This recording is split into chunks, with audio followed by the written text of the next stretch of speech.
متاع عمامات بيت صحفت عيو أربيت فورمالينغم بالزباو محدارات كتكا رؤيتو كم زغربة تحبيرو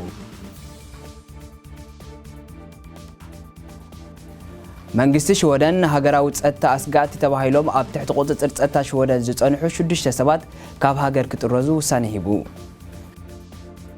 سلام كورات تخاتلتي الكم بيستغرينيا خمي قنيكم ارستاتو سمع صنيحكم ناب زرزراتو مساخم زلخون يات ميكيله مصاي عمامات بيت صحفت ايو اربيت فورمالينغم بزوباو محدارات كتكا رؤيتو خبز قربه حداش مينستر ايو شودن ايفا نوردمارك خمزه حبرت مع كنات زينا غليصن نساشي حكاز تبصح وسانه انت زي حلوه بيت صحفت عيو داغم ودبا كغبرلو كله تران حلافنتن زوباتات وسانن كم زلو رؤيتو منغستي كم زخونن ጭቡጥ ነገር ንመሓዝ ሓደ ሃገራዊ መጽናዕቲ ክግበር ውሳነ ከምስተኣሳሰር ከምስተመሓላለፈ ኣፍሊጣ بمسرت ፖለቲካዊ ስምምዕ ወርሒ ጥሪ ቤት ጽሕፈት ዕዮ ዳግመ ውዳበ ተገይሩሉ زعبه عمامات ንውልቃውያን ተዋሳእቲ ክወሃብ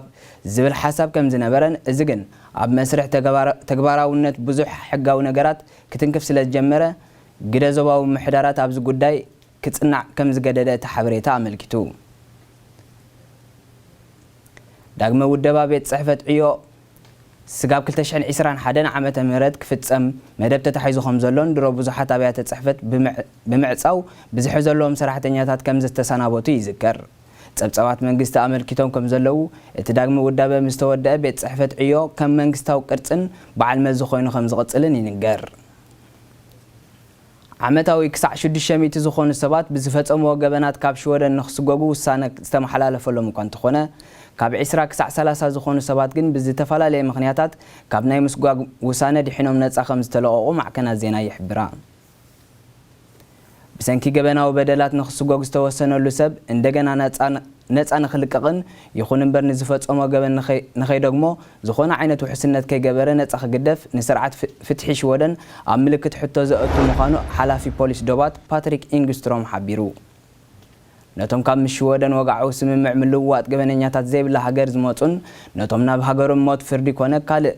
ስቃይ ዘጓንፎም ዝኸሉ ሰባት በወገን ሽወደን ንኸምዚ ኣቶም ዓይነት ሰባት ክስጎጉ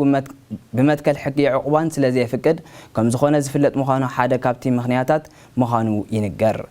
ይኹን እምበር እቲ ትማሉ መዓልቲ መንግስቲ ሽወደን ንሃገራዊ ጸጥታ ሽወደን ኣስጋቲ ተባሂሎም ኣብ ትሕቲ ቁጥጥር ጸጥታ ሽወደን ዝጸንሑ ጉዳይ 6 ሰባት ካብ ሃገር ክትረዙ ወሳነ ሂብሎ እቶም ሰባት ብዝተፈላለየ ጽፍሒ ንግብረ ሽበራዊ ንጥፈታት ዝሕግዝ ግደ ከም ዝጸንሖም ሰነዳት ጸጥታ ሽወደን ከም ዘመልክቶ ይገልጽ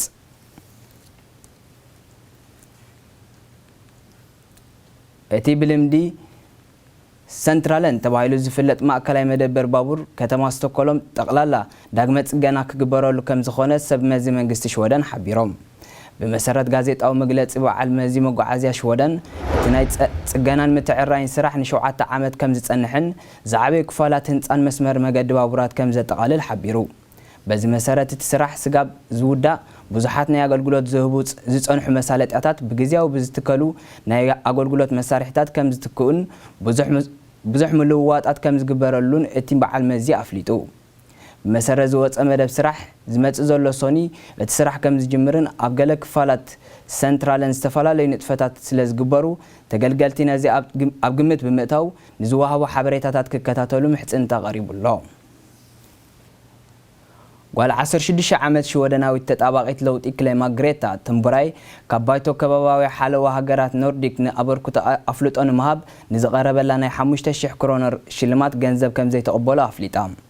ፖለቲከኛታትን ኣብ ስልጣን ዘለዉ ሰባትን ሳይንስን ቆላሕታ ክገብሩ ይግባእ ዝበለት እታ ጓል 16 ዓመት ስዊድናዊት እቲ ሽልማት ዓቢ ክብሪ ብምባል ንባይቶ ኖርዲክ ዘለዋ ምስጋና ገሊጻ ንሳብ መንገዲ ኢንስታግራም ኣብ ዝዘርግሓቶ ሓበሬታ ነቲ ሽልማት ክትነጽጎ ዝደረኻ ምኽንያት ሃገራት ኖርዲክ ብዛዕባ ክሌማን ከባቢያዊ ኩነታትን ዝምልከት ዓቢ ስም እዩ ዘለወን ይኹን እምበር ብጥዑም ቃላት ዘረባን ጥራይ ብዝመጽእ ለውጢ ስለዘየለ ኣብ ተግባራውነት ብዙሕ ከም ዘይሰርሓሉን ንኣጠቓቕማ ዝርጋሕ ሓይሊ ኤሌክትሪክ ኖርዌይ ከም ኣብነት ብምጥቃስ ዘለዋ ነቕፌታ ብምዝካር ተግባራውነት ምእንቲ ክቐድም ከም ቀንዲ ምኽንያታት ከም ዝቐረብኦ ሓቢራ መንእሰይ ግሬታ ቱንብራይ ነዚ ሽልማት ክትወስድ بهاجرات شويدن النرويج كم استرقحت كلن هاجرات نورديك سلز دقفوا اتشلمات كتوزدو توسينو مبارو ينقر